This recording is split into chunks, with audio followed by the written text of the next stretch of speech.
Picture this. You've just received the most beautiful wedding invitation of your life. Hand-carved birchwood, delicate Cyrillic script, promising 3 days of celebration in the heart of the Russian Empire. What could go wrong? Well, if you're thinking maybe the vodka runs out or your dancing partner steps on your toes, think smaller, much smaller, like hypothermia, frostbite, and a very real chance you might not make it home with all your fingers and toes intact. Welcome to a Siberian wedding in 1897, where love truly was a battlefield, and the enemy was winter itself. Tonight, we're taking you on a journey to one of the most unforgiving places on Earth, during one of its most brutal seasons, for what should have been the happiest day of two people's lives. So dim those lights, maybe turn on that fan for some gentle white noise, and prepare yourself for a story that will make your worst wedding experience seem like a tropical vacation. This is the story of why you absolutely, positively, wouldn't survive the icy wedding of 1897 in Siberia. And more importantly, it's the story of the people who did, the invitation that could kill you. Let's start with something seemingly innocent, the wedding invitation. In 1897, if you lived anywhere in the vast expanse of Siberia and received word that your cousin Dmitri was finally marrying his beloved Katerina, you didn't just check your calendar and RSVP, you began what could only be described as military-level preparation for survival. The invitation itself would have arrived weeks, sometimes months in advance. Not because the couple was particularly organized, but because travel in Siberia during winter was measured not in hours or days, but in the likelihood of survival. The message would have been simple. Dmitry Volkov and Katerina Petrova request your presence at their wedding celebration. To begin on the feast day of St. Nicholas in the village of Beryosovka, Irkutsk Governorate. What the invitation didn't mention was that Beryosovka was a settlement of perhaps 200 souls, accessible only by sledge across frozen rivers and through forests where the temperature routinely dropped to -40 degrees Fahrenheit. It didn't mention that the nearest doctor was over 100 miles away, or that if a blizzard struck during the celebration, guests might be trapped for weeks. But you, being a dutiful family member and respecting the ancient traditions that bound Siberian communities together, would begin your preparations. First, you'd need a sledge or access to one. Not just any sledge, mind you, but one built for long-distance winter travel, with high sides to protect against wind and snow, and reinforced runners that could handle the brutal terrain. Your traveling outfit would be assembled like armor against the elements. Starting with your undergarments, you'd wear wool or linen long underwear, followed by thick wool stockings that came up to your thighs. Over this, wool trousers thick enough that you could barely bend your knees. Your torso would be wrapped in layer upon layer. A wool shirt, a thick vest, a heavy coat made from sheep or bear fur.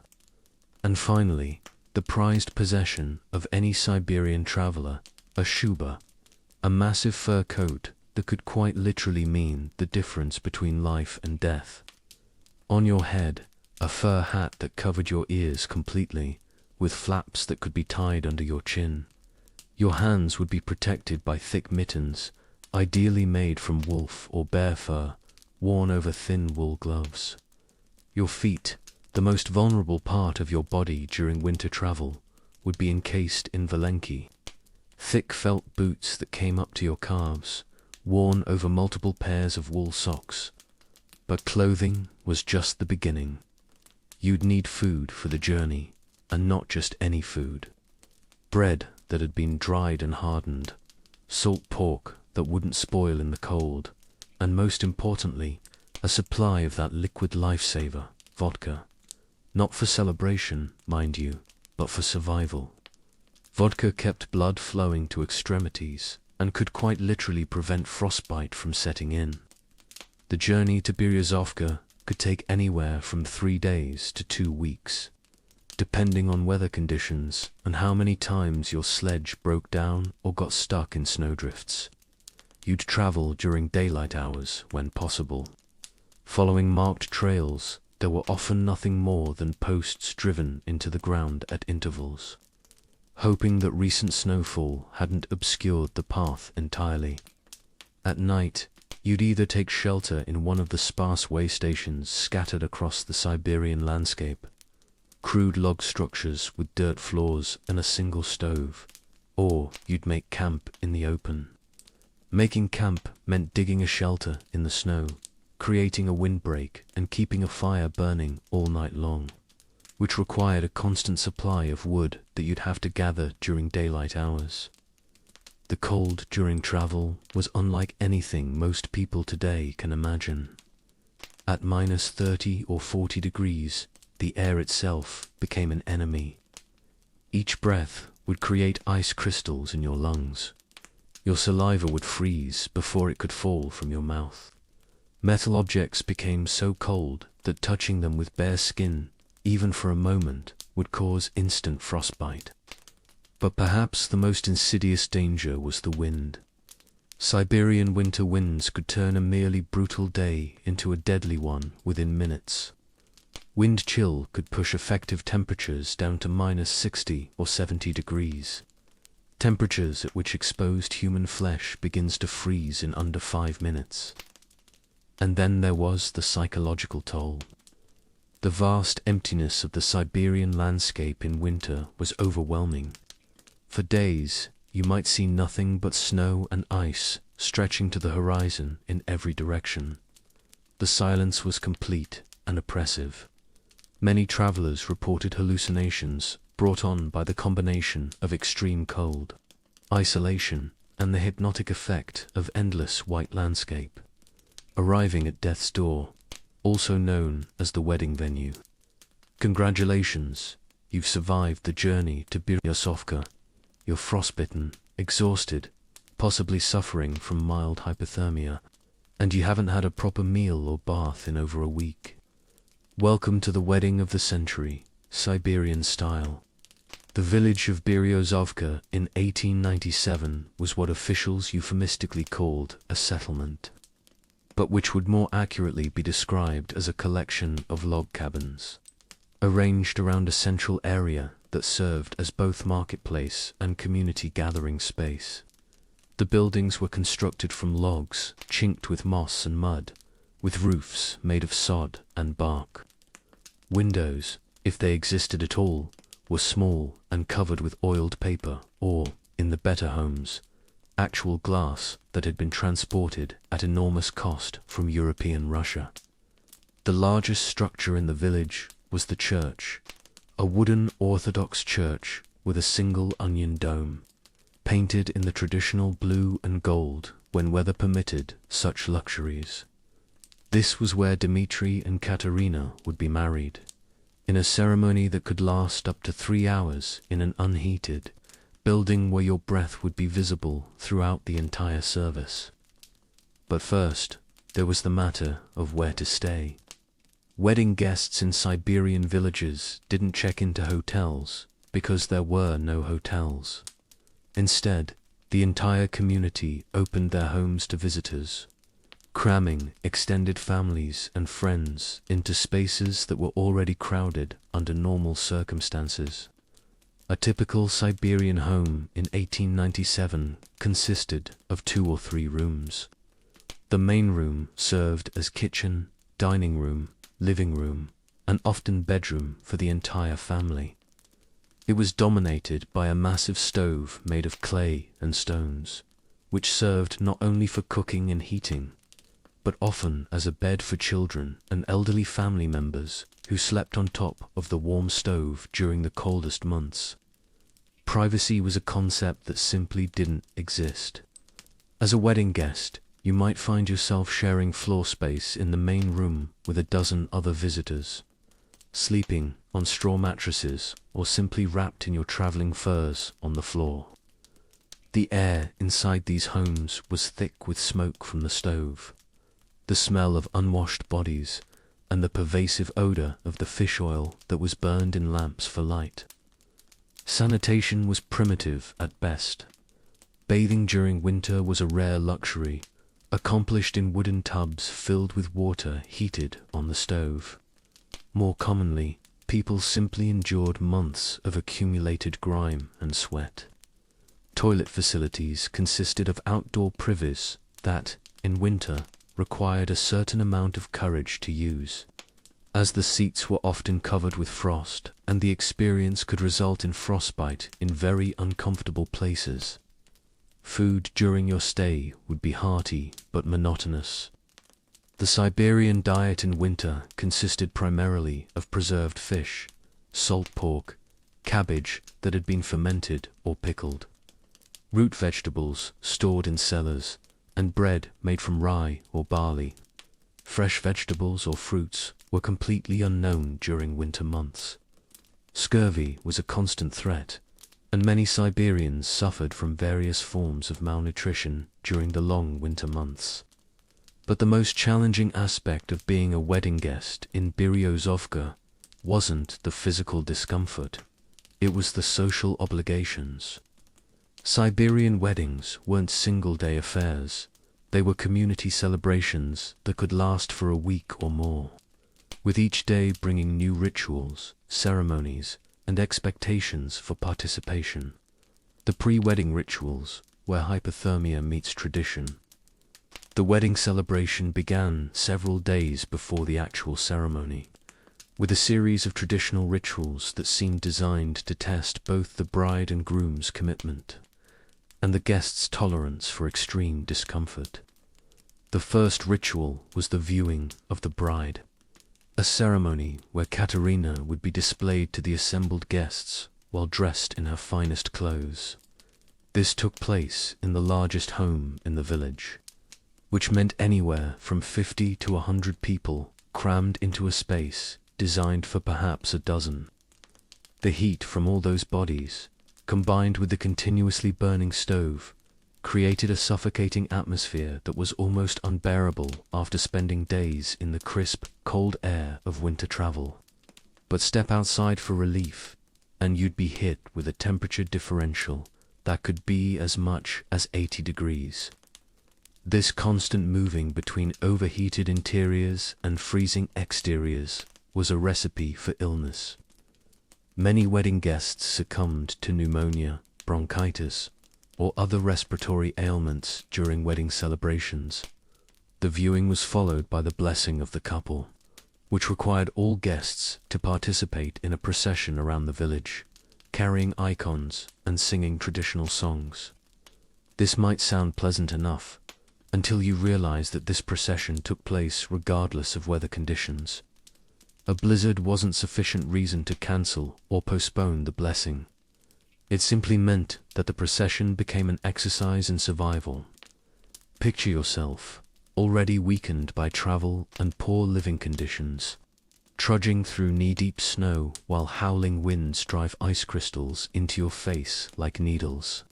You're carrying a heavy wooden icon, trying to sing songs that your chattering teeth make nearly impossible to articulate, while fighting to maintain your footing on icy ground that could send you sprawling at any moment. The procession could last for hours, as it included stops at various homes throughout the village where the couple would receive individual blessings from different families. At each stop, guests were expected to participate in toasts with vodka, which sounds warming until you realize that alcohol actually decreases your body's ability to retain heat, making you more susceptible to hypothermia even as it creates the illusion of warmth. During these pre-wedding days, guests were also expected to participate in various traditional games and contests. These weren't parlor games played in comfortable sitting rooms, but outdoor activities that tested strength, endurance, and tolerance for cold. Men might participate in wood-chopping contests, trying to split frozen logs with axes while their hands were numb with cold. Women might engage in spinning contests, attempting to create thread with fingers that could barely feel the wool. Children, meanwhile, were expected to participate in sledding competitions and snow-fort building contests. While this might sound like innocent fun, remember that we're talking about temperatures where exposed skin freezes in minutes. Children regularly suffered frostbite during these wedding celebrations, and it wasn't uncommon for a child to lose fingers or toes to the cold. Evening entertainment consisted of storytelling sessions and communal singing, which took place in the main room of whatever home was hosting guests that night. These sessions could last until well after midnight, with guests packed so tightly together that fainting from lack of fresh air was common. The combination of overheating, poor air quality, and exhaustion from days of travel and celebration created a toxic environment that would challenge even the healthiest constitution. The wedding day, when survival became an art form. But all of this was merely preparation for the main event, the wedding day itself, when the true test of survival began. The ceremony was scheduled to begin at dawn, not for romantic reasons, but because winter daylight was precious and brief. The sun wouldn't rise until nearly 9 a.m. and would set again by 3 p.m., leaving only 6 hours of daylight for all the day's activities. The bride and groom, along with their wedding party and all the guests, would gather at the church while it was still dark, carrying torches and oil lamps to light their way. The church, remember, was unheated. The idea of heating a church during winter was not only impractical, but considered somewhat impious. Suffering, after all, was considered good for the soul. As you entered the church, your breath would immediately become visible in the frigid air. The wooden floors, covered with a thin layer of frost, would be slippery under your felt boots. The icons on the walls would be covered with a thin film of ice. And the holy water in the baptismal font would have a layer of ice that had to be broken before the ceremony could begin. The Orthodox wedding ceremony itself was a marathon of endurance. It included multiple readings from scripture, extensive chanting by the priest and choir, the crowning of the bride and groom with ornate metal crowns, and a ritual dance around the altar that had to be performed 3 times. All of this while standing on frozen floors in an unheated building, where the temperature inside was only marginally warmer than the temperature outside. Your feet would go numb within the first hour. Your hands, even inside thick mittens, would lose feeling during the second hour. By the third hour, you'd be fighting to keep your teeth from chattering so loudly that they'd disturb the ceremony. Many guests simply couldn't endure the entire service and would collapse from hypothermia during the ceremony itself. The priest, meanwhile, had to perform the entire service, while his hands were so cold he could barely turn the pages of the service book. The holy oil used for anointing the couple had to be warmed over a candle flame to prevent it from solidifying. The wine for communion often had ice crystals floating in it. But the ceremony was only the beginning. After the church service came the wedding feast, which presented its own unique survival challenges. The feast took place in the largest building available, often a grain storage barn that had been cleared out for the occasion. Tables were made from boards laid across wooden supports, and seating consisted of whatever benches or logs could be gathered from around the village. The feast itself was a test of both appetite and constitution. Traditional Siberian wedding foods were designed for survival in harsh conditions rather than palatability. The centerpiece was usually a whole roasted pig or sheep, cooked over an open fire and served lukewarm at best by the time it reached the tables. Side dishes included pickled cabbage that was so sour it could make your eyes water, fermented fish that smelled like something that had died weeks ago, and various forms of preserved meat that had the consistency of leather. But the real challenge of the wedding feast wasn't the food, it was the toasting tradition. Siberian weddings included elaborate toasting rituals that could involve dozens of separate toasts throughout the meal. Each toast required all guests to stand, drink a full cup of vodka, and offer their own words of blessing for the couple. Refusing to participate in a toast was considered deeply insulting to both the couple and the host family. The problem was that this much alcohol consumption, combined with the physical stress of extreme cold and poor nutrition, created a perfect storm for alcohol poisoning. It wasn't uncommon for wedding guests to literally drink themselves to death during the celebration. Others would pass out from the combination of alcohol and hypothermia, and might not be discovered until hours later, by which time frostbite, or worse, could have set in. As the feast continued into the evening, the building would become progressively smokier from the fires used for cooking and heating. The combination of smoke, alcohol fumes, and the smell of unwashed bodies packed into a confined space created an atmosphere that was almost unbreathable. Guests regularly passed out, not from drink, but from simple lack of oxygen. Dancing followed the feast, but this wasn't the elegant ballroom dancing you might imagine. Siberian wedding dances were vigorous, athletic affairs designed to generate body heat as much as to celebrate. The dances involved rapid movements, jumping and stamping of feet, all performed while wearing heavy winter clothing that severely restricted movement. The dance floor was often nothing more than packed earth or wooden planks, both of which would be slippery from spilled drinks and the constant tracking in of snow from people moving in and out of the building. Falls were common, and in heavy winter clothing, a fall could result in serious injury. Broken bones during wedding dances were so common that it was considered wise to include someone with basic medical knowledge among the wedding guests. But perhaps the most dangerous part of the wedding celebration was the journey home. After days of celebration, poor sleep, inadequate nutrition, and excessive alcohol consumption, guests had to make the same treacherous journey back to their homes that had brought them to the wedding in the first place. But now they were starting the journey in a seriously weakened condition. Many guests who survived the wedding celebration itself died on the journey home. Hypothermia claimed those whose resistance had been lowered by days of stress and poor conditions. Others simply got lost in the featureless landscape, their judgment impaired by exhaustion and the lingering effects of alcohol. Still others fell through ice while crossing frozen rivers, their reflexes too slow to save themselves. The bride and groom, meanwhile, faced their own survival challenge. Newlyweds in Siberian villages often traveled to the groom's home village after the wedding, which could mean days of travel in the harshest possible conditions.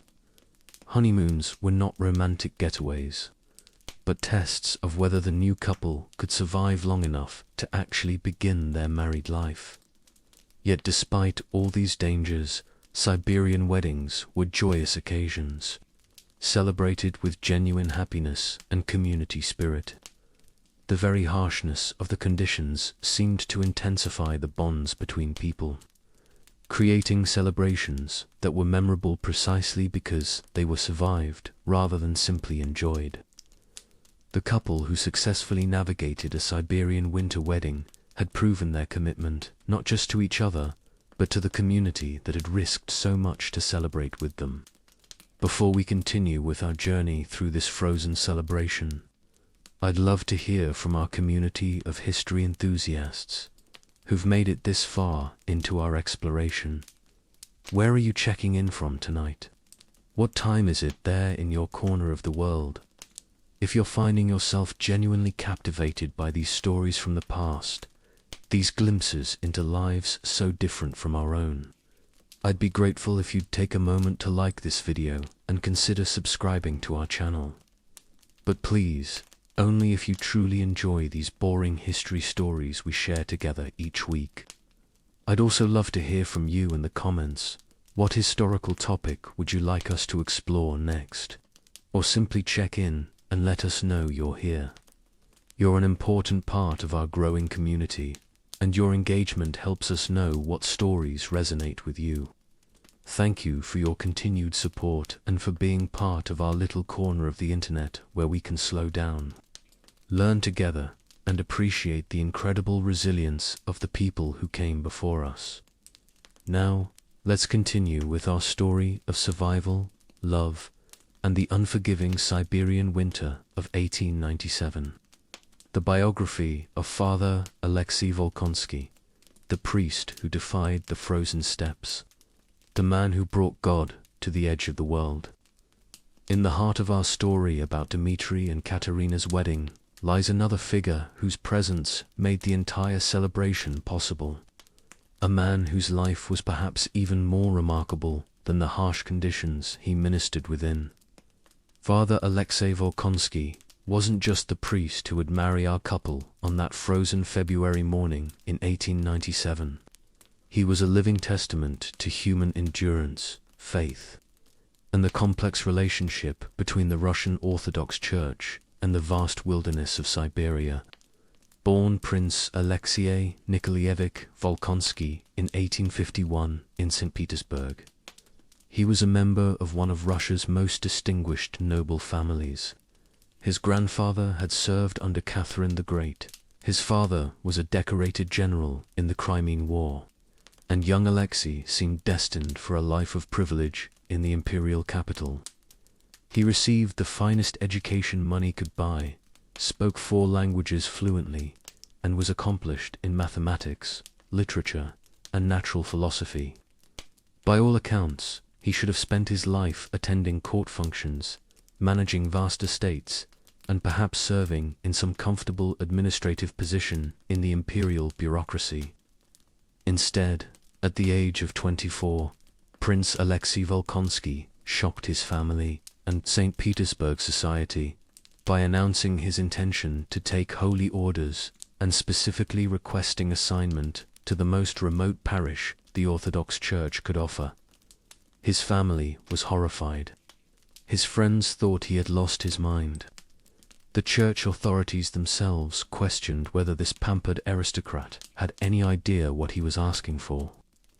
But Alexei had experienced what he would later describe as a profound spiritual calling during a visit to the Solovetsky Monastery in the White Sea. Something about the harsh landscape, the dedicated monks living lives of extreme simplicity, and the sense of being at the very edge of civilization had awakened in him a desire to serve God in the most challenging circumstances possible. He told the Metropolitan of St. Petersburg, to bring the light of Orthodox faith to the darkest corners of the Russian Empire. The Church, perhaps thinking that a few months in the wilderness would cure him of his romantic notions, granted his request. In the spring of 1876, Father Alexei Volkonsky, newly ordained and carrying little more than his vestments, a portable altar, and a few books, began the journey that would take him to the remote village of Beryozovka in the Irkutsk Governorate, over 3,000 miles from the comfortable salons of St. Petersburg. The journey itself took him 3 months. He traveled by train as far as the rails extended, then by riverboat up the Yenisei River, and finally by horse-drawn cart and sledge across hundreds of miles of trackless wilderness.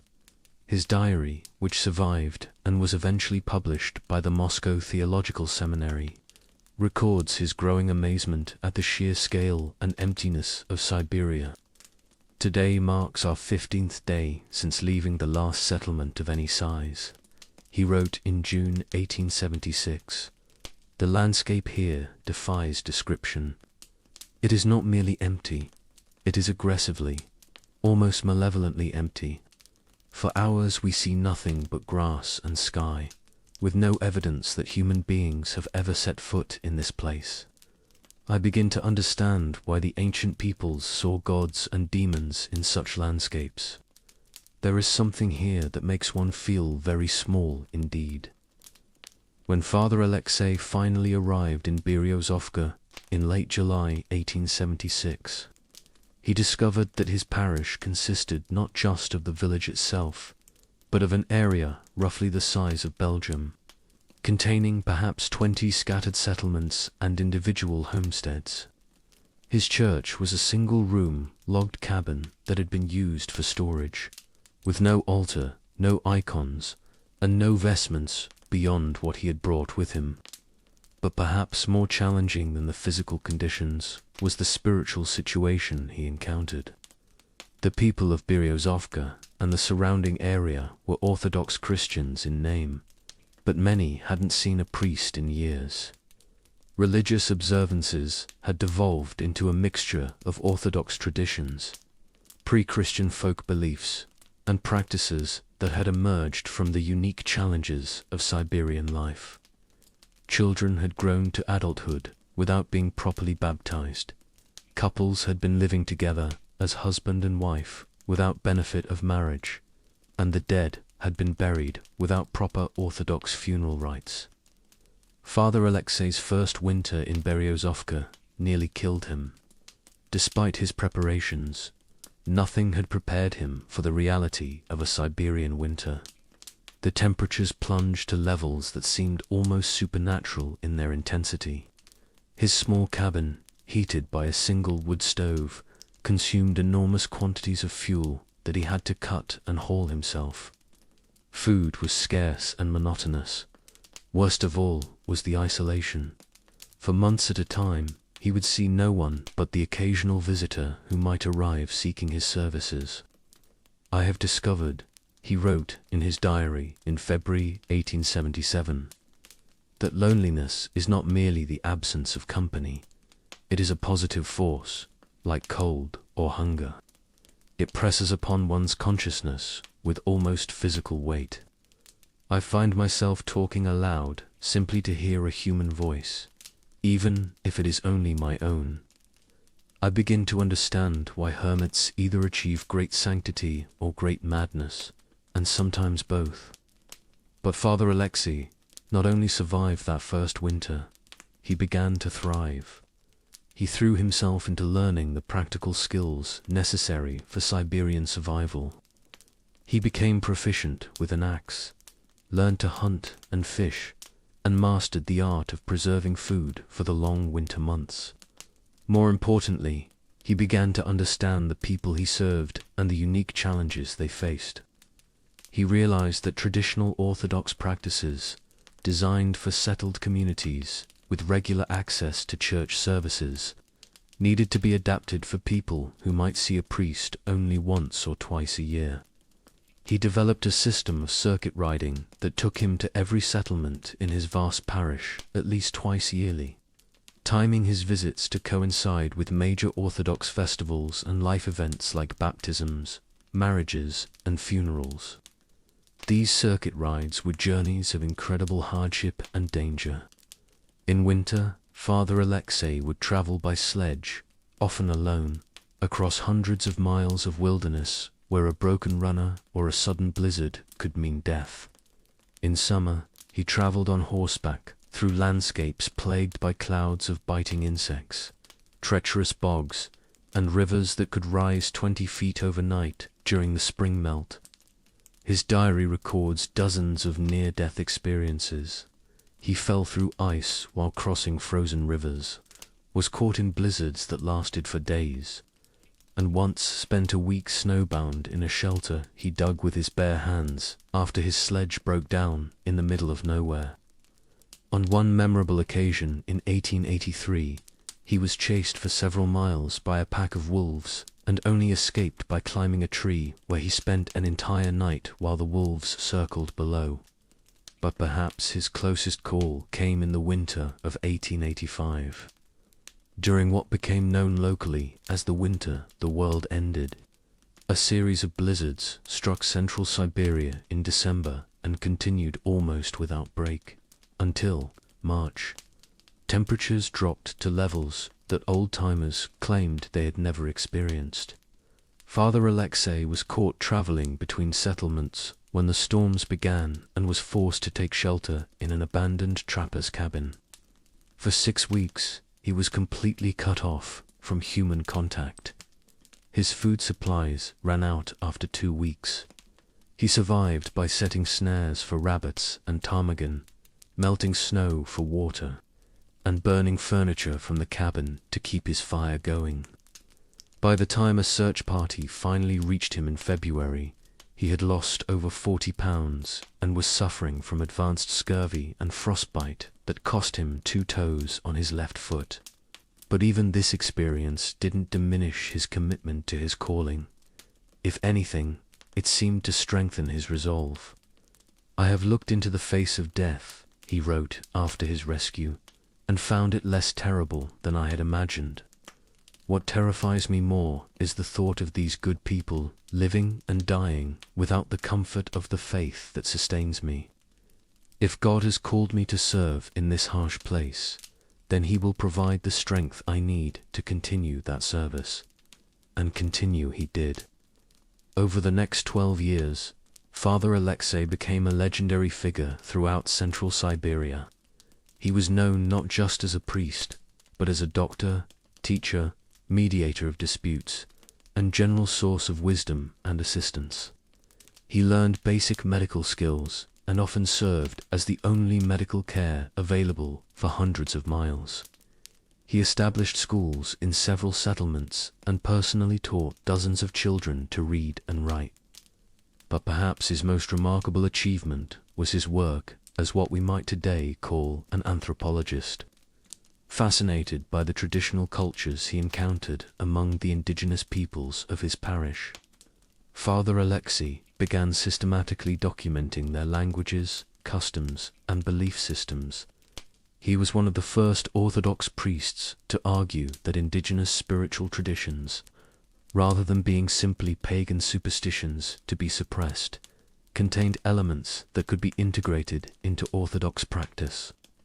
This was controversial thinking for the time, and it brought Father Alexei into conflict with church authorities who preferred a more rigid approach to missionary work. But his success in bringing indigenous peoples into the Orthodox fold, through a respectful dialogue rather than forced conversion, eventually won him official recognition and support. By 1890, Father Alexei's reputation had spread beyond Siberia. He was invited to address theological conferences in Moscow and St. Petersburg, where his insights into ministry under extreme conditions influenced a generation of missionary priests. Several young priests specifically requested assignment to Siberian parishes after hearing him speak about the spiritual rewards of serving in such challenging circumstances. But Father Alexei always returned to Beryozovka. The harsh landscape that had nearly killed him in his first winter had become his spiritual home. He had built a proper church to replace the converted storage room, established a small monastery that attracted monks from across Russia, and created a network of lay religious leaders who could maintain Orthodox practices in the settlements he couldn't visit regularly. The wedding that changed everything. Which brings us to February 1897 and the wedding of Dmitry Volkov and Katerina Petrova. This wasn't just another marriage ceremony for Father Alexei. It was the culmination of 21 years of ministry in one of the harshest environments on earth. Dmitry was one of the children he had baptized during his early years in Beryozovka, and Katerina was the daughter of one of his most faithful parishioners. But the wedding presented Father Alexei with challenges that went beyond the usual difficulties of conducting Orthodox ceremonies in sub-zero temperatures. The guest list for this celebration included people from settlements across his vast parish, many of whom hadn't seen each other in years. Old grudges and disputes that had been simmering for years would be brought together in close quarters under stressful conditions. More immediately, the weather reports brought to him by traveling trappers suggested that this winter was shaping up to be particularly brutal. February temperatures had already reached -50 degrees Fahrenheit, and there were signs that worse was coming. Several experienced trappers had advised postponing the wedding until spring, but Orthodox tradition dictated that weddings should take place during specific times of the church calendar. And the couple had already waited 2 years for various family members to be able to attend. Father Alexei made the decision that the wedding would proceed as scheduled, but he also began preparations that went far beyond the usual religious ceremonies. Drawing on his years of experience with Siberian survival, he organized what was essentially a military operation designed to keep the wedding guests alive. He arranged for extra food supplies to be stockpiled in Berezovka, including emergency rations that could sustain the entire wedding party for several weeks if necessary. He made sure that adequate medical supplies were available, drawing on his own knowledge and the traditional remedies used by indigenous healers. Most importantly, he developed contingency plans for various weather emergencies, including procedures for evacuating guests to the most secure buildings in the village if a severe blizzard struck during the celebration. The morning of the wedding dawned clear but brutally cold. Father Alexei's thermometer, one of the few reliable instruments in the village, registered -42 degrees Fahrenheit at sunrise. But he had seen worse, and the clear skies suggested that conditions would remain stable at least for the duration of the ceremony. As the guests gathered in his church that morning, Father Alexei looked out over a congregation that represented the entire community he had served for over 2 decades. There were Russian settlers who had arrived seeking new opportunities in the wilderness, indigenous peoples who had adopted Orthodox Christianity while maintaining their own cultural traditions, former convicts who had served their sentences and chosen to remain in Siberia, and even a few government officials who had traveled from Irkutsk specifically for the celebration. The ceremony itself was a masterpiece of adaptation to extreme conditions. Father Alexei had modified the traditional Orthodox wedding service to account for the fact that prolonged standing in an unheated building could literally be life-threatening. He abbreviated some of the longer readings, allowed for brief warming breaks when necessary, and even permitted guests to move around quietly during parts of the service to maintain circulation. But he never compromised the essential spiritual elements of the ceremony. The marriage vows were spoken in full, the couple was properly crowned according to Orthodox tradition, and all the necessary blessings were given. When Dmitri and Katerina exchanged rings with hands so cold they could barely feel the metal, they were participating in a sacrament that connected them not just to each other, but to centuries of Orthodox tradition and to the broader community that had risked so much to witness their union. The reception that followed the ceremony was equally remarkable.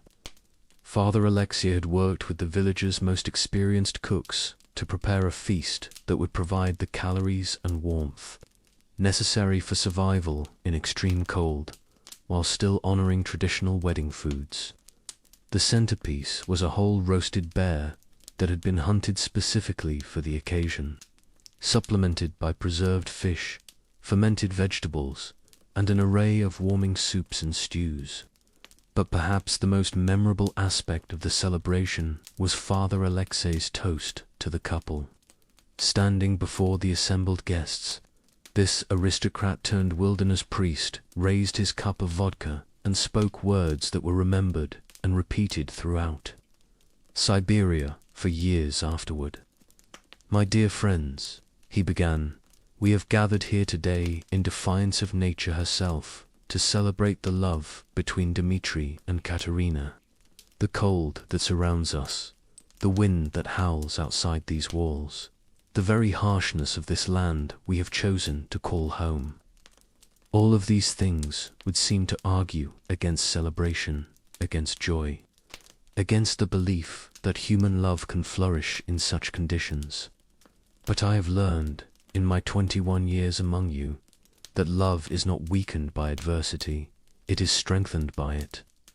The couple who can pledge their lives to each other while ice crystals form in the air between them, who can promise to care for each other in sickness and health, while both are already tested by conditions that would challenge the strongest constitution. These are vows that carry a weight and meaning that easier circumstances cannot provide. Dmitri and Katerina, you begin your married life in one of the most challenging places on God's earth. But you also begin it surrounded by a community that has proven its loyalty and love, by traveling hundreds of miles through deadly conditions to be with you today. You will face hardships that couples in easier climates cannot imagine, but you will face them together, supported by people who understand what it means to endure, to persevere, and to find joy even in the midst of struggle. May your love be as enduring as the Siberian winter, as warm as a well-tended fire, and as bright as the northern lights that dance across our skies. And may God, who has watched over all of us through the trials that brought us to this moment, continue to bless your union for all the years to come. The toast was followed by a celebration that lasted until well after midnight, with guests taking turns sharing stories, songs, and dances from their various cultural traditions. Father Alexei, despite his clerical calling, proved to be an accomplished dancer and storyteller, regaling the assembly with tales of his adventures during his circuit rides and his encounters with the wildlife and weather of central Siberia. The price of calling. But as remarkable as the wedding celebration was, it was also Father Alexei's last great triumph in Beryozovka. The extreme conditions of that winter, combined with over 2 decades of exposure to the harsh Siberian climate, had taken a toll on his health that was becoming increasingly difficult to ignore. The frostbite he had suffered during various emergencies over the years had left him with limited feeling in his hands and feet. The respiratory problems that plagued many long-term Siberian residents were becoming more severe, and he often struggled for breath during the long church services. Most seriously, he had begun experiencing episodes of what we would now recognize as hypothermia-related confusion. Moments when the extreme cold would leave him disoriented and temporarily unable to remember where he was or what he was supposed to be doing. The winter of 1897 proved to be as brutal as the trappers had predicted. By March, several settlements in Father Alexei's parish had been completely cut off by blizzards, and there were reports of deaths from cold and starvation. Despite his declining health, Father Alexei attempted to make his regular spring circuit to check on his scattered flock. He was found 3 days later by a search party, collapsed beside his overturned sledge about halfway between Beryozovka and the settlement of Nikolaevsk. Hypothermia had claimed the man who had survived countless previous encounters with the Siberian winter. He was 56 years old and had served in the wilderness for 21 years. Father Alexei Volkonsky was buried in the churchyard he had consecrated, beside the church he had built with his own hands. His funeral drew people from across central Siberia, many of whom traveled for weeks through dangerous conditions to pay their respects to the priest, who had served them faithfully for over 2 decades. But perhaps his greatest monument was not his grave, but the continuing life of the communities he had served. The church in Beryozovka continued to function, ministered by priests who had been trained by Father Alexei, and who carried on his traditions of adapting Orthodox practice to Siberian conditions. The schools he had established continued to teach children to read and write. The marriages he had performed, including that of Dmitri and Katerina, produced children who grew up with a stronger sense of Orthodox identity because of his influence. Today, over a century later, Father Alexei Volkonsky is remembered as one of the great missionary priests of the Russian Orthodox Church. His diary and letters, published by the Moscow Theological Seminary, are still studied by priests preparing for missionary work in challenging environments. His methods of adapting traditional religious practices to extreme conditions influenced Orthodox missions throughout the Russian Empire and beyond. But in February 1897, as he stood before that altar in an unheated church performing the marriage ceremony for Dmitri and Katerina, he was simply a man doing his job under impossible circumstances, bringing the comfort and joy of religious faith to people who had chosen to make their lives at the very edge of the habitable world. The wedding he performed that day was remarkable not just because of the extreme conditions under which it took place, but because it represented the culmination of decades of work by a man who had given up everything comfortable and familiar to serve God and his fellow human beings in one of the harshest environments on earth. It was a celebration of love, faith, and human endurance that could only have taken place in such circumstances, conducted by a man whose own life was a testament to the power of dedication and calling. In the context of our larger story about survival in 1897 Siberia, Father Alexei represents something important about the human spirit. He shows us that even in the most challenging circumstances, there are always individuals who choose to dedicate themselves to serving others, who find meaning and purpose in difficulty rather than comfort, and who create communities of support and faith that enable ordinary people to not just survive, but to celebrate life's most important moments. The guests at Dmitri and Katerina's wedding were able to participate in that celebration not just because they were hardy enough to endure the physical challenges of Siberian winter, but because they were part of a community that had been carefully built and maintained by someone who understood both the spiritual and practical needs of people living at the limits of human endurance. The mystery of the vanished sledge train, archaeological secrets beneath the ice, the discovery that changed everything we thought we knew. In the summer of 1987, exactly 90 years after Dmitri and Katerina's wedding, a Soviet geological survey team working in the remote wilderness of the Irkutsk Oblast made a discovery that would rewrite our understanding of what really happened during those brutal winter months of 1897.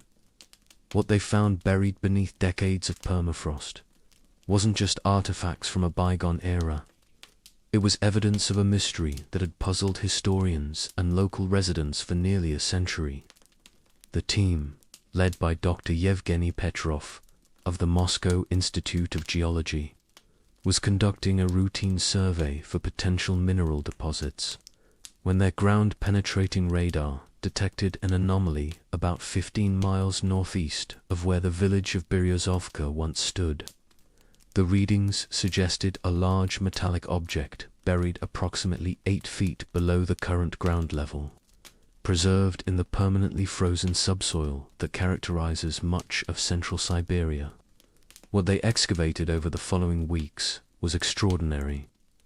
A perfectly preserved sledge train consisting of 7 heavy freight sledges, still loaded with their cargo and arranged in the precise formation they had maintained when disaster struck nearly 9 decades earlier. The sledges were of the heavy-duty construction used for long-distance winter transport in Imperial Russia, built from birchwood and iron, with reinforced runners designed to carry loads of up to 1,000 pounds each across frozen terrain.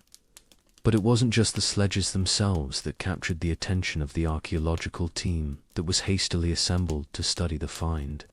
It was their cargo, and more mysteriously, the complete absence of the people who had been transporting it. The sledges contained a fortune in trade goods, furs worth millions in today's currency, precious metals, religious artifacts, and most intriguingly, detailed records that revealed this was no ordinary merchant expedition. The documents, preserved in oiled leather pouches and written in the careful script of a professional clerk, told the story of what was called the Imperial Wedding Commission, a secret government operation launched in late 1896 with the specific purpose of documenting and controlling wedding celebrations in remote Siberian communities. The Commission's mission, according to the official papers found in the lead sledge, was to ensure that traditional Russian Orthodox wedding customs were being properly observed even in the most distant corners of the empire. But the deeper the archaeologists delved into the recovered documents, the more complex and mysterious the story became.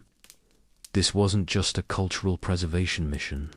It was an intelligence-gathering operation designed to monitor political loyalty and identify potential sources of unrest in Siberian communities that were largely beyond the reach of regular government oversight. The Imperial Wedding Commission had been established in response to growing concerns among Tsarist officials that the extreme isolation of Siberian settlements was leading to the development of religious and cultural practices that deviated dangerously from approved Orthodox traditions. There were reports of communities that had developed their own interpretations of Christian doctrine. Indigenous shamanic practices being integrated into Orthodox ceremonies, and most worryingly from the government's perspective, a growing sense of independence and self-reliance that could potentially develop into political dissent. The wedding of Dmitry Volkov and Katerina Petrova had been specifically selected for observation because intelligence reports had identified Father Alexei Volkonsky as a potentially problematic figure. His aristocratic background, combined with his long isolation from church hierarchy and his documented interactions with indigenous peoples, had raised suspicions that he might be developing unorthodox religious practices or even harboring revolutionary sympathies. The secret mission, the Commission's leader, according to the documents, was Colonel Ivan Sergeyevich Mendeleev, a career intelligence officer with extensive experience in what the Tsarist government euphemistically called peripheral administration, the delicate art of maintaining imperial control over Russia's vast and diverse frontier regions. Mendeleev had served in Central Asia, the Caucasus, and the Far East, earning a reputation as someone who could navigate the complex political and cultural dynamics of non-Russian populations while ensuring their continued loyalty to the crown. His team for the Siberian mission included an Orthodox theologian tasked with evaluating the religious orthodoxy of ceremonies they observed, an ethnography whose job was to document local customs and identify potentially problematic cultural practices, a military surveyor charged with updating maps and assessing the strategic importance of various settlements, and most ominously, a political commissar whose role was to identify individuals who might pose threats to imperial authority. The sledge train had departed from Irkutsk in early January 1897, traveling under the cover story that they were representatives of a Moscow trading company seeking to establish new commercial relationships with remote Siberian communities. They carried legitimate trade goods to maintain this deception, but their real cargo consisted of sophisticated observation equipment, including early photographic apparatus designed to document ceremonies and individuals without their knowledge. The journey to Beryozovka should have taken the Commission approximately 2 weeks, but according to their meticulously maintained travelogue, they had encountered unexpected difficulties almost from the beginning. The winter of 1897 was proving to be even more severe than usual, with temperatures consistently lower than normal and a series of blizzards that forced repeated delays and detours. More problematically, they had begun to encounter evidence that their mission was not as secret as they had believed. Several times, they arrived at settlements to find that local residents seemed suspiciously well prepared for their visit, as if they had received advance warning. Trade negotiations that should have been routine became oddly formal and cautious, and the Commission members began to suspect that their true identity and purpose had been discovered. The breakthrough in understanding what had happened came when archaeologists discovered Colonel Mendeleev's personal journal, wrapped in multiple layers of waterproof material and hidden in a secret compartment of his sledge. The entries from the final weeks of the expedition paint a picture of growing paranoia and mounting dread as the commission realized they were not just observing the communities they visited, but were themselves being watched and evaluated by forces they couldn't identify or understand. February 10th, 1897, Mendeleev wrote, "We are now 4 days behind schedule due to another unexpected storm. But I am beginning to suspect that weather is not our only obstacle. Our guide, a local man named Fyodor, who came highly recommended by the authorities in Irkutsk, has been making subtle changes to our route that he claims are necessary due to conditions, but which seem designed to delay our arrival in Bir. More troubling, we have been encountering other travelers with increasing frequency, which is unusual for this time of year, when most sensible people remain close to their homes. These travelers are invariably friendly and helpful, but they ask questions that seem designed to determine our destination and schedule. I am beginning to wonder if the entire region has been alerted to our presence." February 12th, 1897, continued another entry. "Today we encountered something that has shaken my confidence in this entire operation. While stopped to rest the horses and repair a damaged sledge runner, Volkov the ethnography discovered what appeared to be a recent campsite hidden in a grove of trees about a quarter-mile from our route. The site showed evidence of having been occupied by a group of at least 10 people with horses for several days. What disturbed us most was that the campsite had clearly been positioned to provide observation of the route we were traveling, and it had been abandoned recently enough that the ashes in the fire pit were still warm. Someone has been following us, watching our progress, and staying just far enough away to avoid detection. I have ordered increased vigilance and changed our route again. But I cannot shake the feeling that we are walking into a trap of some kind. The question is whether this is simple banditry, local residents protecting themselves from what they perceive as government interference, or something more organized and dangerous. The indigenous network. The mystery deepened when archaeologists began analyzing artifacts found alongside the sledges that clearly did not belong to the Imperial Commission. Mixed in with the official government equipment were items of indigenous manufacture, Evenk and Buryat artifacts, that suggested the involvement of Siberia's native peoples in whatever had befallen the expedition. Dr. Marina Volkov, the lead archaeologist on the 1987 excavation, made a connection that would prove crucial to understanding the mystery. Dr. Volkov was herself a descendant of Siberian settlers, and her grandmother had told her stories passed down through generations of indigenous families about a network of communication and mutual protection that had developed among Siberia's native peoples in response to increasing Russian government interference in their traditional ways of life. According to these oral traditions, news of government missions into native territory traveled far faster than the missions themselves, carried by an informal but highly efficient communication network that utilized traditional hunting and trading routes to spread information across thousands of miles of wilderness.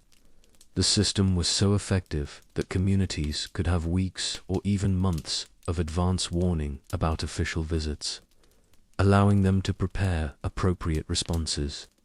But the network wasn't just used for communication, it was also used for protection.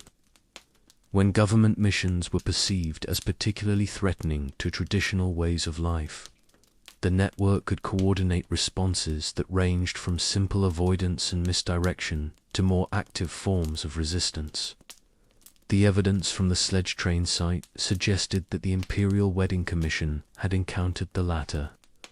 Chemical analysis of the sledge runners revealed traces of a plant-based compound that indigenous peoples traditionally used as a horse tranquilizer.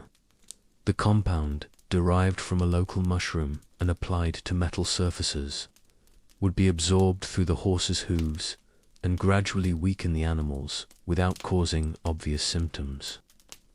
This explained the Commission's repeated difficulties with their horses, animals that had been specifically selected for their hardiness and reliability.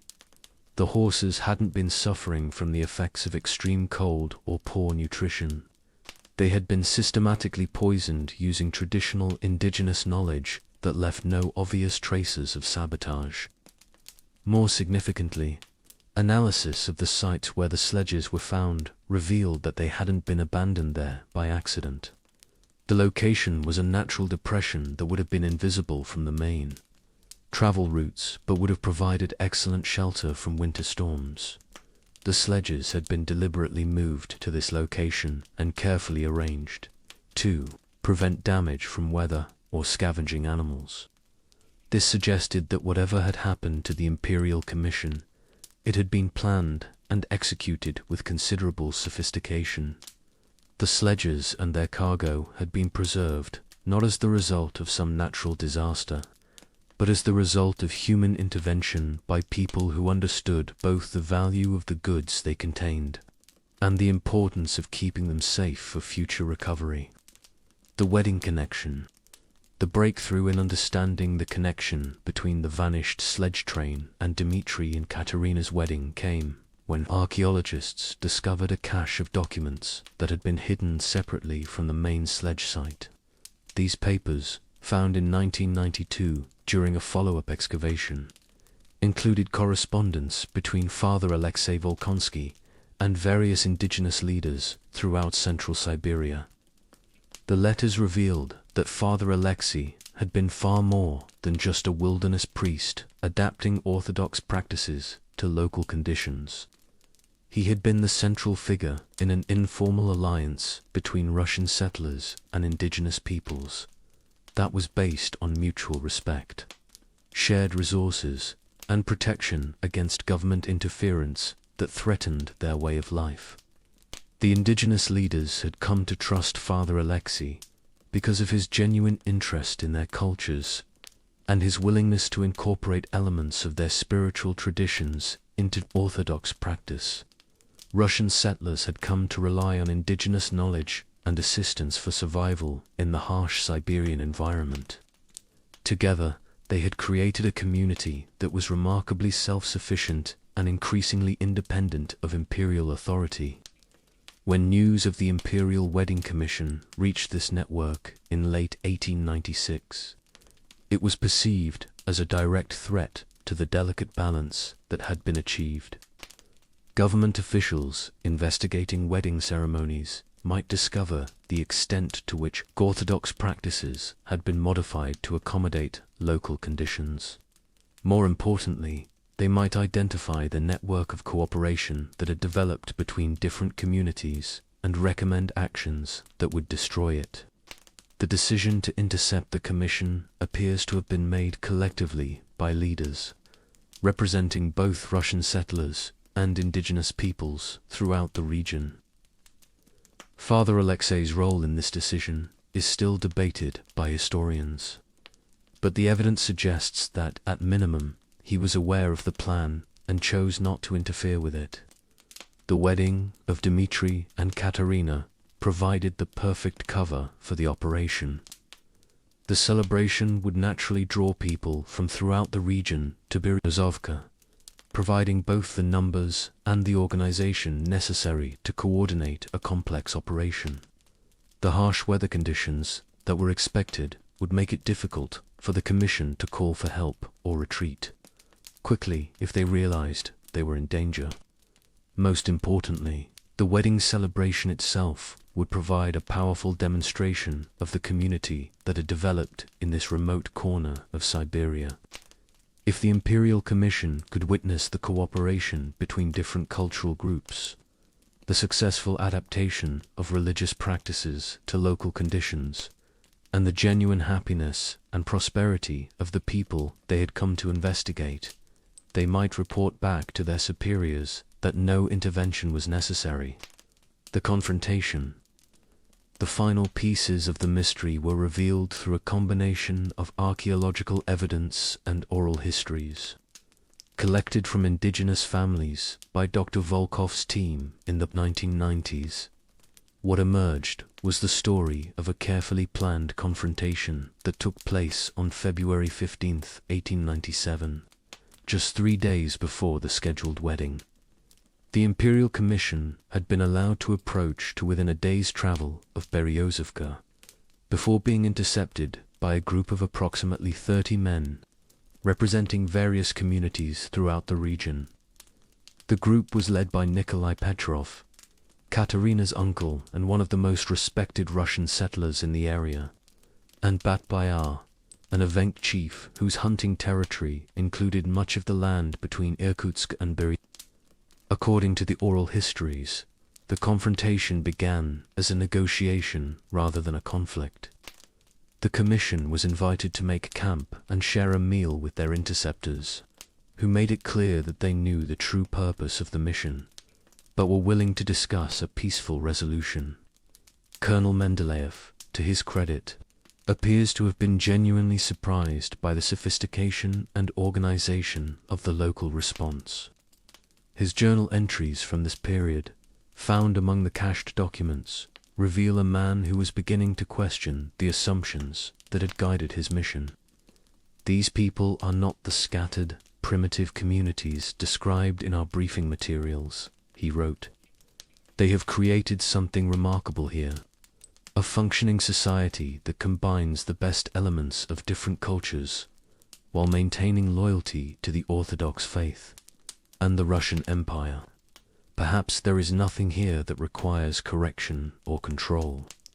The negotiations continued for 2 days, during which the commission members were given a detailed tour of several local settlements and allowed to observe the preparations for the upcoming wedding.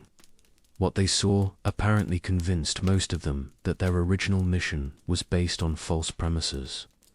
The communities they visited were prosperous and well organized, with effective systems of mutual support that allowed them to thrive in conditions that would have defeated less cooperative groups.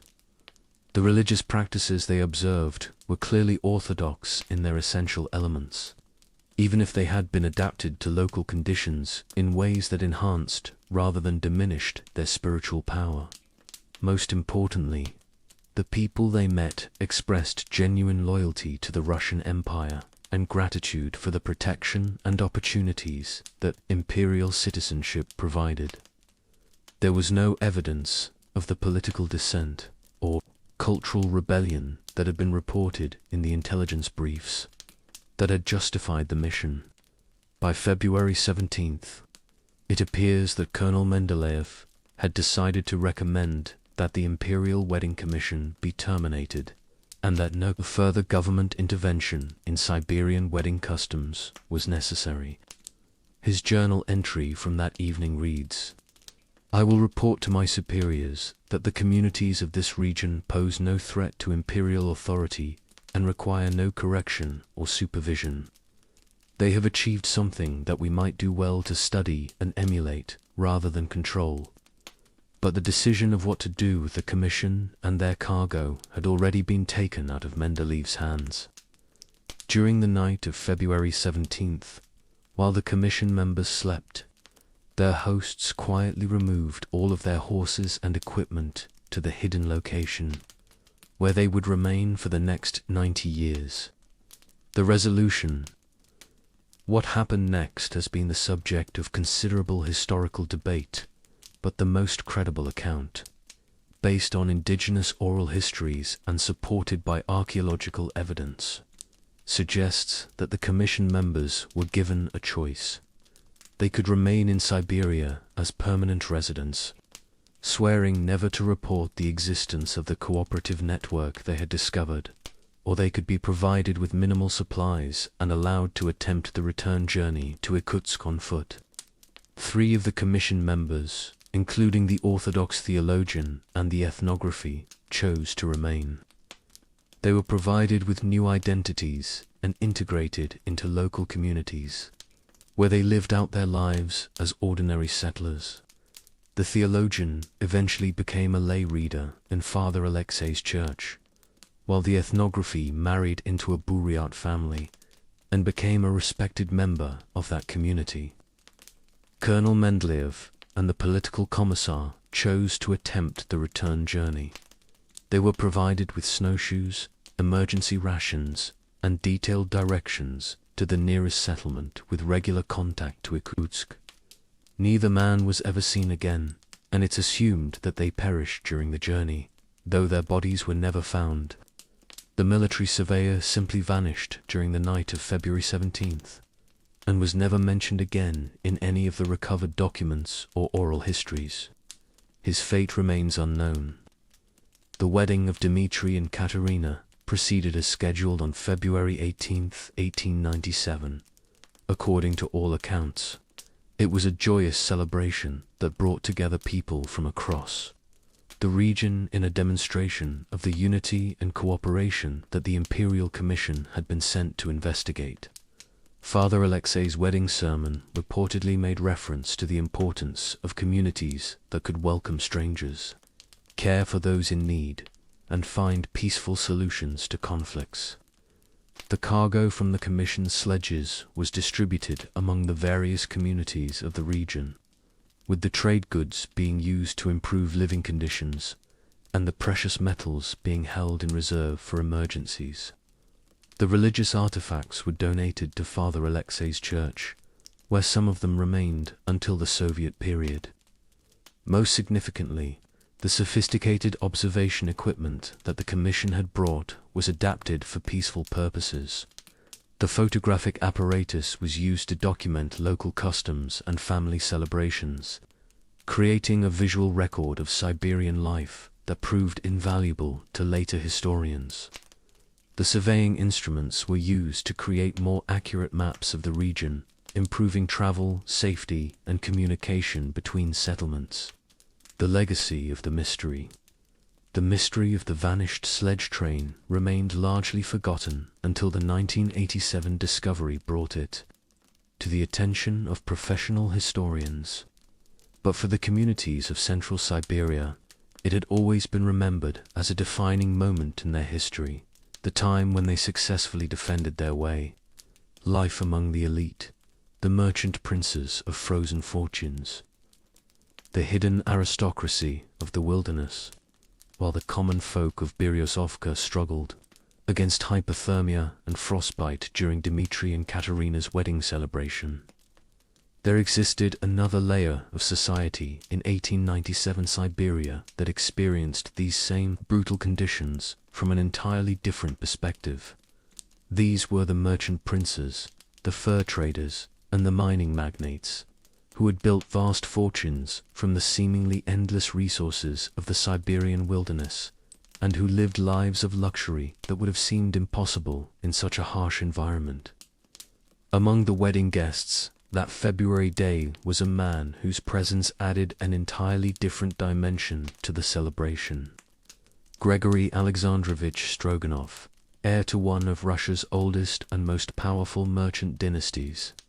The Stroganov family had been trading in Siberian furs since the 16th century, and by 1897 they controlled a commercial empire that stretched from the Ural Mountains to the Pacific Ocean. Gregory's presence at this remote village wedding wasn't accidental. It was part of a carefully maintained system of relationships that allowed the merchant elite to operate successfully in the Siberian wilderness. The Stroganov trading post near Beryozovka was a marvel of frontier engineering and logistics. Built like a fortress against both the elements and potential bandits. It consisted of a central compound surrounded by high wooden walls, with multiple buildings designed for different aspects of the fur trade. The main building housed offices, living quarters for senior staff, and a massive vault where the most valuable furs were stored until they could be transported to European markets. But what made the trading post truly remarkable was the level of luxury that existed within those walls. Gregory Stroganov's private quarters were furnished with items that had been transported at enormous expense across thousands of miles of wilderness. Persian carpets covered floors made from imported hardwood. Crystal chandeliers hung from ceilings painted with scenes from European art. And the walls were lined with books in multiple languages, creating a library that would have been impressive even in St. Petersburg or Moscow. The contrast with the conditions experienced by ordinary Siberians was stark and deliberate. While wedding guests were sleeping on straw mattresses in overcrowded cabins, Gregory Stroganov retired each evening to a bedroom, heated by a specially designed stove that burned so efficiently it maintained a constant temperature of 70 degrees Fahrenheit, even when the outside air reached -50. His bed was made from carved mahogany shipped from the Caribbean, covered with silk sheets from China and fur blankets made from the finest sables his trappers could provide. Meals at the Stroganov compound were elaborate affairs that showcased both the global reach of the family's trading network and their ability to maintain European standards of dining even in the most remote locations. The kitchen was staffed by a French chef who had been lured to Siberia by a salary that was 10 times what he could earn in Paris, along with a promise that he would be provided with ingredients from around the world to create his culinary masterpieces. A typical dinner at the compound during the wedding week included fresh oysters that had been kept alive during a month-long journey from the Baltic Sea, packed in specially designed containers that maintained the proper temperature and salinity. There were wines from France, champagne that had been cellared in ice caves to maintain perfect storage conditions, and delicacies like foie gras and truffles that represented months of careful planning to transport without spoilage. But perhaps the most impressive aspect of elite dining in 1897, Siberia, was the fresh vegetables and fruits that appeared on Stroganov's table, even in the depths of winter. The compound included several heated greenhouses where skilled gardeners, recruited from the best estates in European Russia, maintained year-round production of lettuce, tomatoes, cucumbers, and even exotic fruits like oranges and lemons. The fuel costs alone for heating these greenhouses through a Siberian winter represented more money than most families in Berezovka would see in a lifetime. The infrastructure of luxury, the logistics required to maintain this level of luxury in such a remote location, were staggering in their complexity and expense. The Stroganov trading empire operated its own transportation network that functioned like a private postal service, with scheduled runs between major settlements and trading posts that operated year-round regardless of weather conditions. These weren't the crude sledges used by ordinary travelers, but specially designed vehicles that represented the cutting edge of 19th century transportation technology.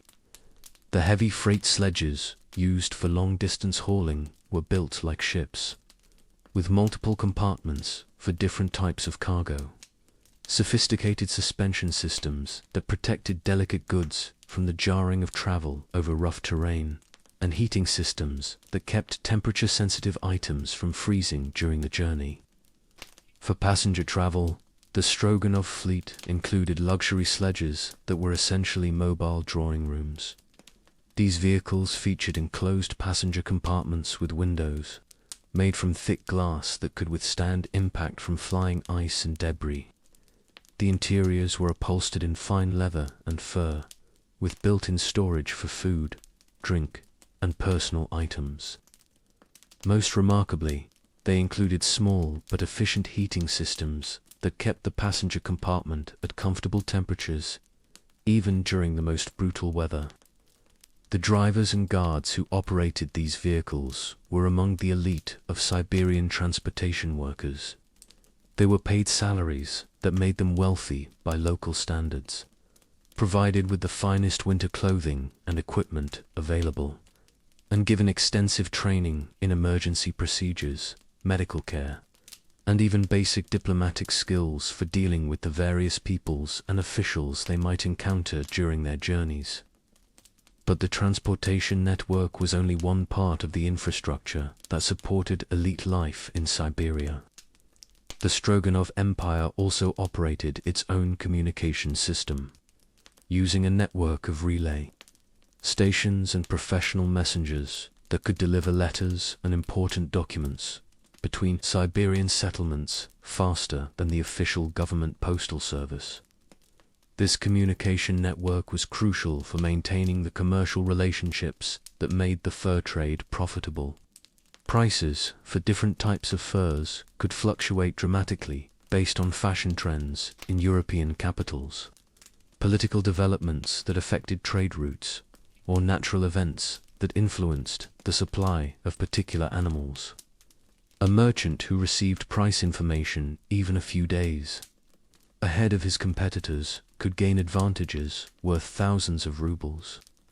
The network also served a social function, allowing the scattered members of Siberia's merchant elite to maintain relationships and coordinate their activities. Wedding invitations, business proposals, and social gossip traveled along the same routes as commercial information, creating a web of connections that bound together communities separated by hundreds of miles of wilderness. The wedding as business opportunity. Gregory Stroganov's attendance at Dmitry and Katerina's wedding wasn't primarily social, it was business. The wedding represented an opportunity to strengthen relationships with local trappers, negotiate new contracts for the coming season, and gather intelligence about competitor activities in the region. The fur trade in 1897 was intensely competitive, with multiple companies and individual entrepreneurs competing for the services of the skilled trappers who actually caught the animals that generated enormous profits. These trappers were independent contractors who could choose which company to sell their furs to based on price, credit terms, and the quality of supplies and equipment provided. Wedding celebrations provided neutral ground where these negotiations could take place away from the formal business atmosphere of trading posts. Over vodka and roasted meat, surrounded by music and dancing, deals worth thousands of rubles would be struck with handshakes and verbal agreements that were considered more binding than written contracts. Stroganov came to the wedding prepared to conduct serious business. His sledges carried samples of the latest trapping equipment from Europe and America. New designs for traps that were more efficient and humane than traditional methods. He brought catalogues of available supplies, from basic necessities like salt and gunpowder, to luxury items like tobacco and imported tea that could make the difference between a comfortable and a miserable winter in a remote trapping cabin. Most importantly, he brought cash, large amounts of silver and gold coins that could be used to secure the loyalty of the most productive trappers for the coming season. In a barter economy where most transactions were conducted through trade goods, the availability of actual money represented enormous flexibility and opportunity. The wedding feast provided an ideal setting for Stroganov to demonstrate both his wealth and his understanding of local customs. He had brought several cases of premium vodka as his contribution to the celebration, brands that were normally available only in the finest establishments of Moscow and St. Petersburg. He also contributed exotic foods that most of the guests had never tasted, delicacies like caviar, smoked salmon, and imported cheeses that showcased the global reach of his business empire. But Stroganov's most impressive contribution to the wedding celebration was entertainment, that demonstrated the cultural sophistication that wealth could provide even in the Siberian wilderness. He had brought with him a small group of professional musicians, including a violinist who had trained at the Moscow Conservatory and a singer who had performed in the opera houses of European capitals. The performance they gave during the wedding feast was remarkable, not just for its quality, but for the stark contrast it provided to the harsh realities of Siberian life.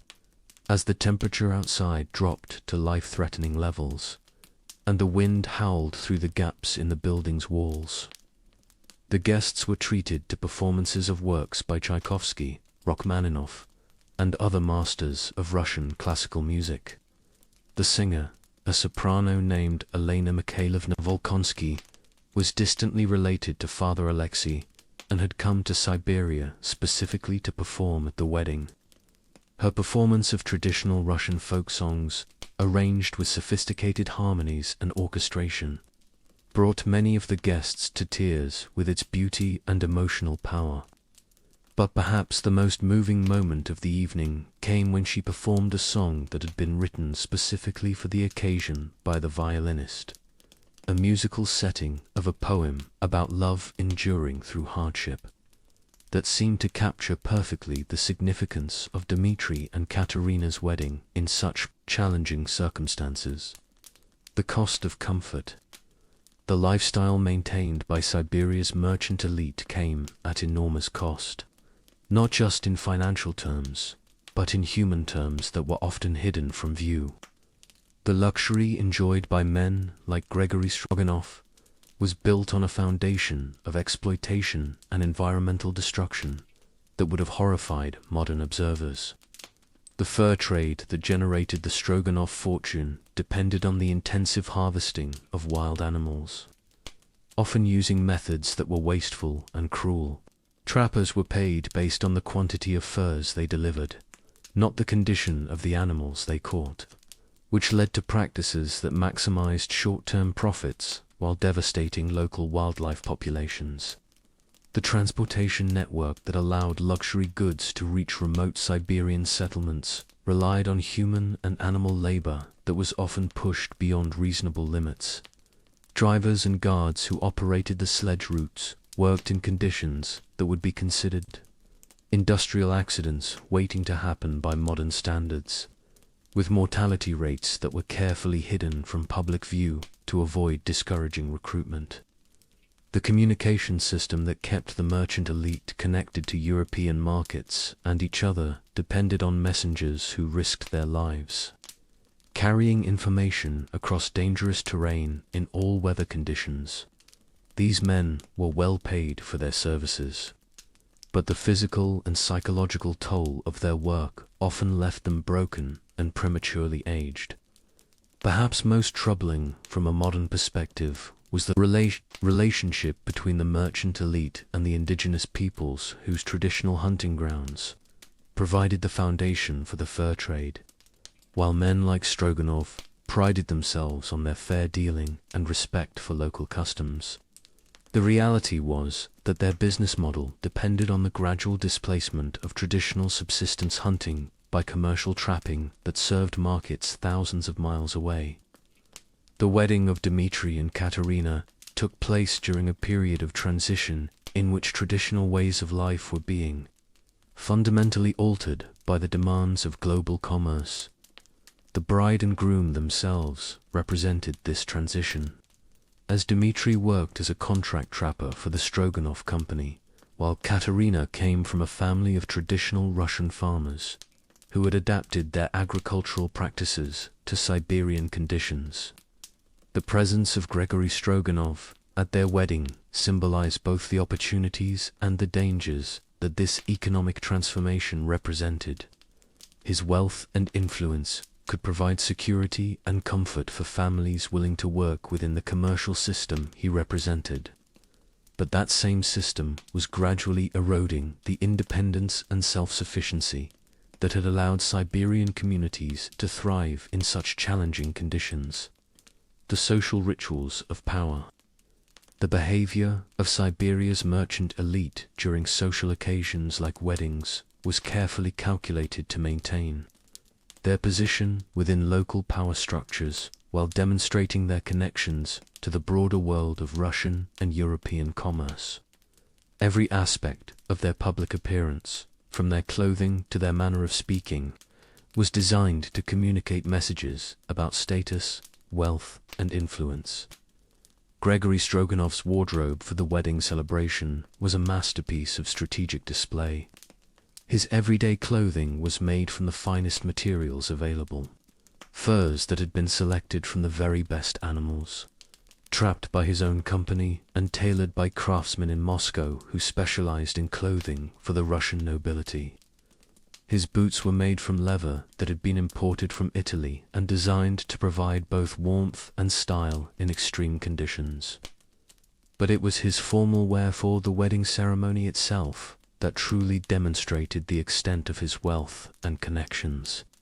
His coat was made from sable furs, so fine and uniform that they represented the combined work of dozens of trappers over an entire season.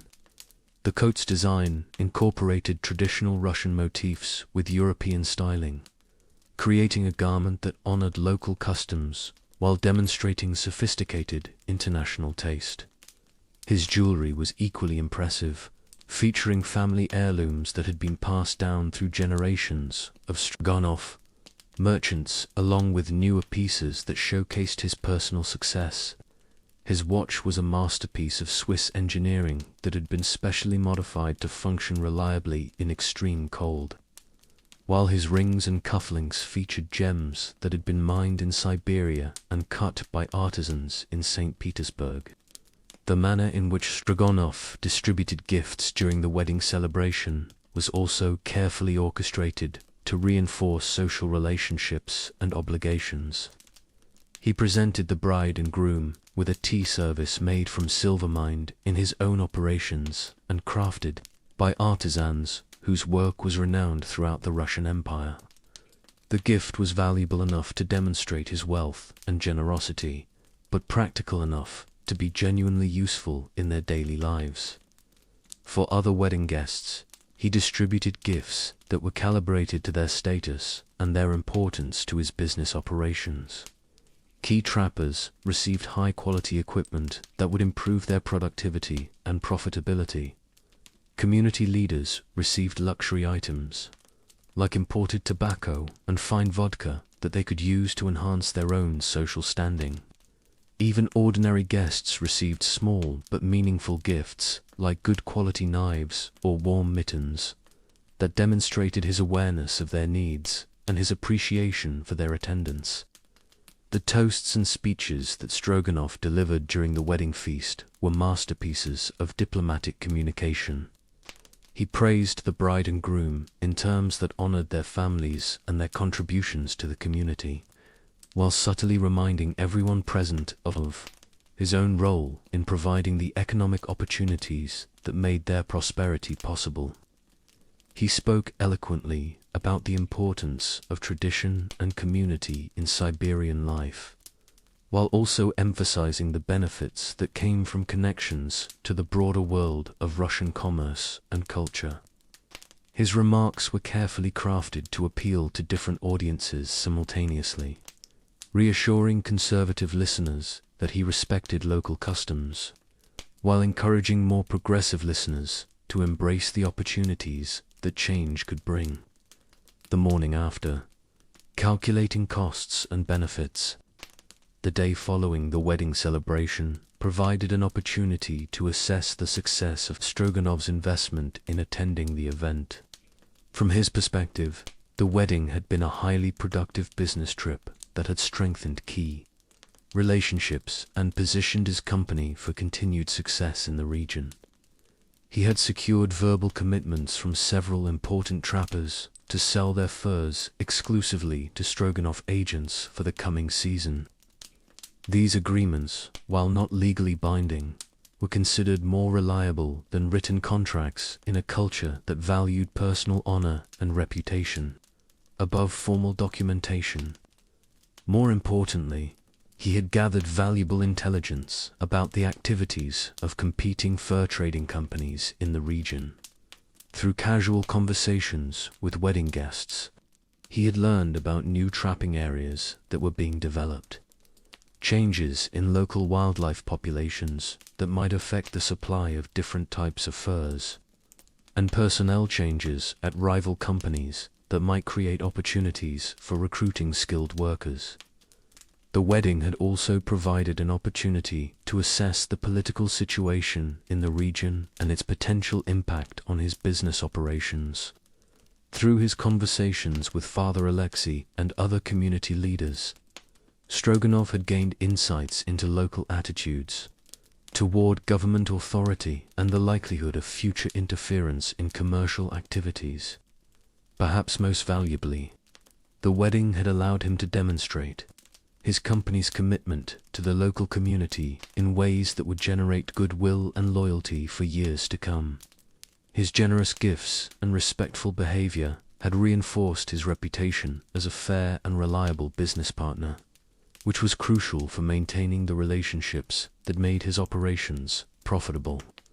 But the wedding had also revealed potential challenges and threats to his business model.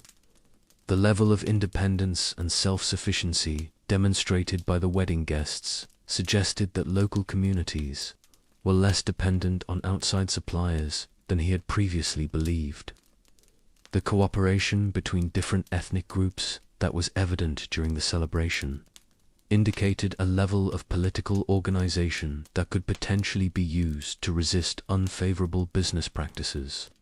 Most concerning from Stroganov's perspective was the evidence of growing prosperity and sophistication among ordinary Siberians. As local communities became more successful and self-confident, they would be less willing to accept the unfavorable terms that had historically characterized their relationships with trading companies. The transformation of Siberian society.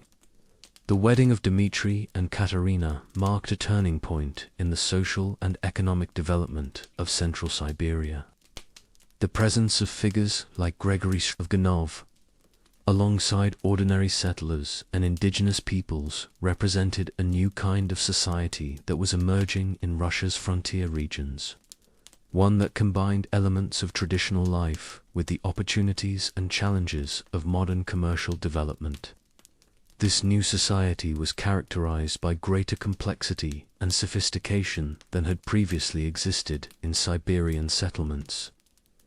The economic opportunities created by the fur trade and other extractive industries had generated wealth that allowed for improvements in living conditions, education, and cultural life.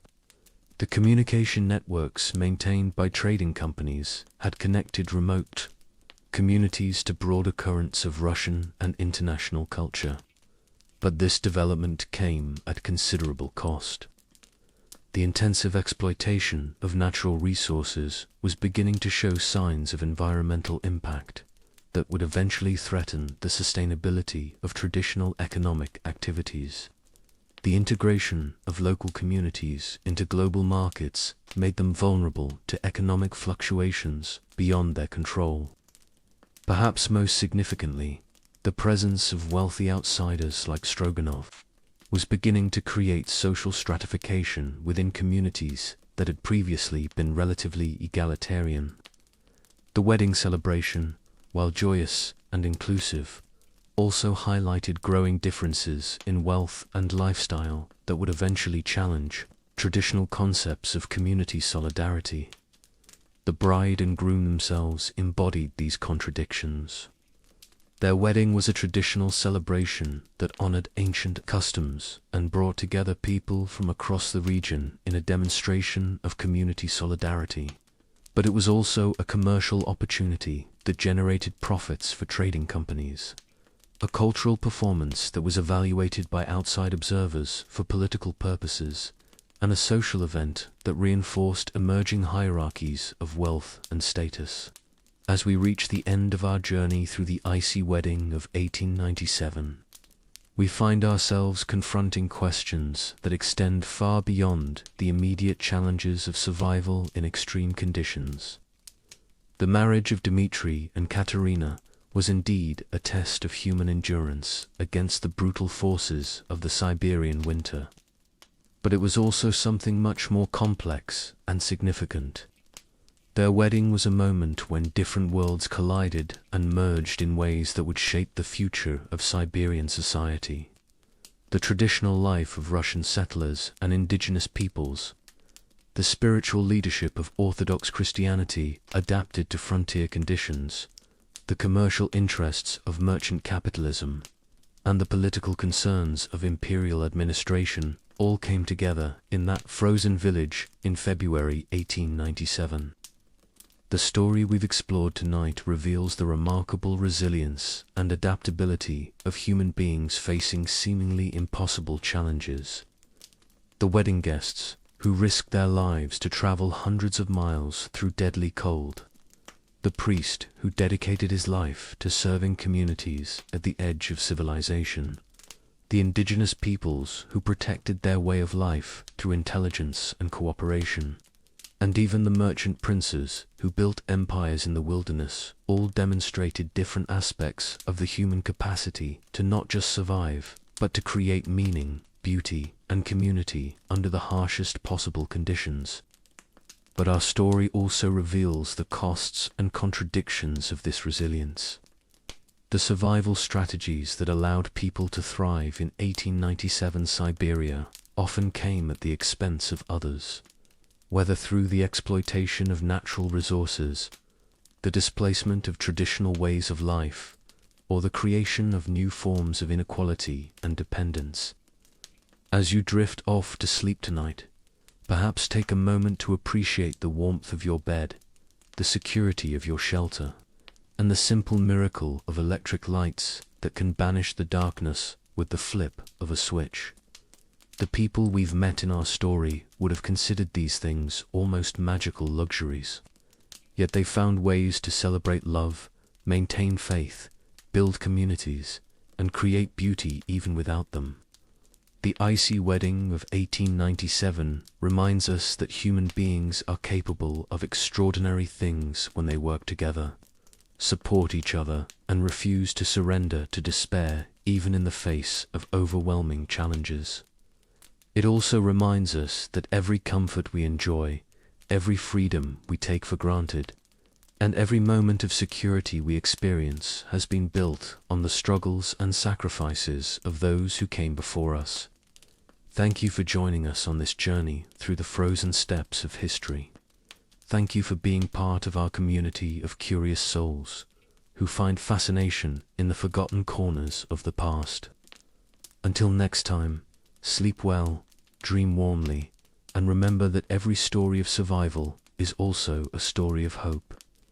If you enjoyed this exploration of survival, faith, and community in one of history's harshest environments, please consider subscribing to our channel and sharing your thoughts in the comments. What other forgotten stories from the past would you like us to explore together? Your suggestions and engagement help us continue bringing these remarkable tales of human endurance and resilience to life. Sweet dreams, fellow travelers through time, and may your own celebrations be filled with warmth, safety, and the kind of love that can flourish even in the coldest places on earth.